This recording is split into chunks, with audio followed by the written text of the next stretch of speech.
너트 아이스크림인가? 뭐 이 안에 들어있었던 이거 거예요? 봐봐요. 공업용 너트가 들어가 있던 거예요. 저 얼마나 놀랐겠어. 안 그래도 이게 또 저 어디 갔나 아이스크림- 했겠네. 볼트만 있고. 그러니까 어이가 아이스크림 없네요. 모양이 약간 너트 모양으로 생기긴 했네요. 근데 저게 어떻게 들어갔지? 어떻게 저 먹으면 큰일 나거든요.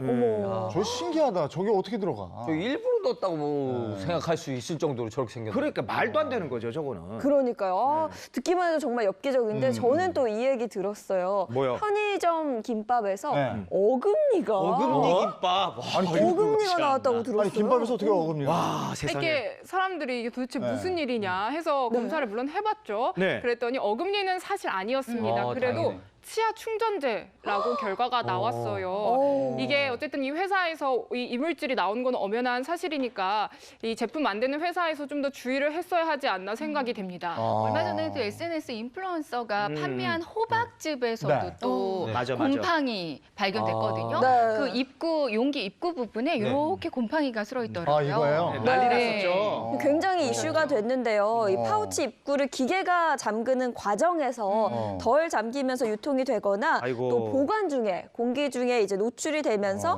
곰팡이가 발생할 수도 있다라는 이야기 봤거든요. 근데 뭐 곰팡이나 이물질이 나오는 것도 나오는 건데 그거보다도 이제 그 다음에 업체 측에서 어떻게 대응하는지 태도 문제도 맞아요. 그건 굉장히 중요하죠. 화나게 하는 부분인 것 같아요. 네. 그러니까 곰팡이를 발견하고 이제 게시판에다가 글을 올렸는데 이제 업체 측의 그 대응은 환불은 해줄 수 없다. 어머. 그리고 얼마나 마셨는지 확인할 수가 없기 때문에 일단 남은 수량 그리고 일단 폐기한 그거 하나만 환불을 해주겠다라고 해서 좀 말이 많았었습니다. 네. 맞습니다. 네, 이제 그 SNS에 워낙에 비판이 쏟아지다 보니까는 댓글을 차단하기까지 했어요. 뭐 결론적으로는 이 호박즙을 전량 다 환불을 해주겠다 이렇게 조치를 하기는 했지만요. 늦었어. 워낙에 이제 부실한 대응이 이어지다 보니까는 이 인플루언서 스타가 판매를 했던 뭐 옷, 또 화장품 이런 데에 대한 문제 제기도 더 많아졌고 뭐 아예 등을 돌리신 분들도 적지 않다고 합니다. 그래요? 그 곰팡이 자체를 막고 뭐 배송 과정에 이런 문제점을 갖다 다 커버할 수 없지만 이 대응이 문제인 거예요. 올 저 초에도 한 식품업체가 컵밥 안에서 이물질이 발견됐는데 이걸 갖다가 이게 보니까 2cm 정도 곱슬머리에 머리카락이 나온 거예요. 이거예요? 저거 보세요. 네, 고객센터에 이제 업체 고객센터에다가 전화를 했더니 업체에서 뭐라고 했는지 아십니까? 뭐라 그랬습니까? 네, 뭐 죄송하다 그럴 것 같죠? 이게 죄송하다고 그냥 해야 되면 끝나는 거 아닙니까?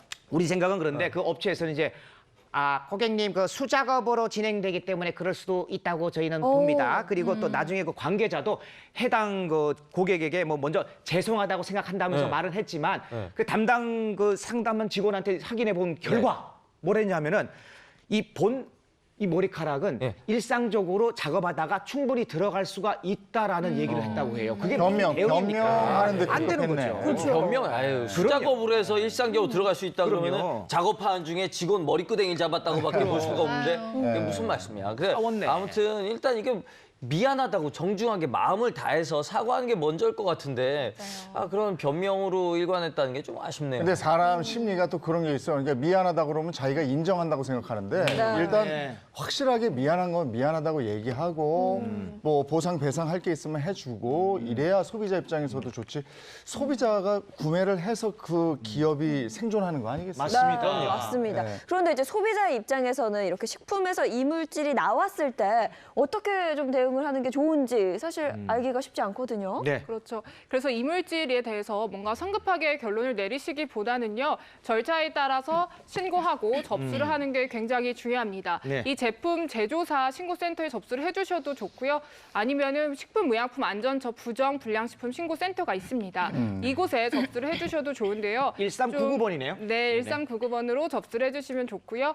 반드시 기억을 해주셔야 할 점이 이 이물질이 나온 제품 그리고 이걸 찍은 사진을 갖고 있으셔야 합니다. 이게 나중에 증거 자료가 되기도 하고요. 만약에 피해 보상을 원하신다 하면은 반드시 첨부를 하도록 되어 있습니다.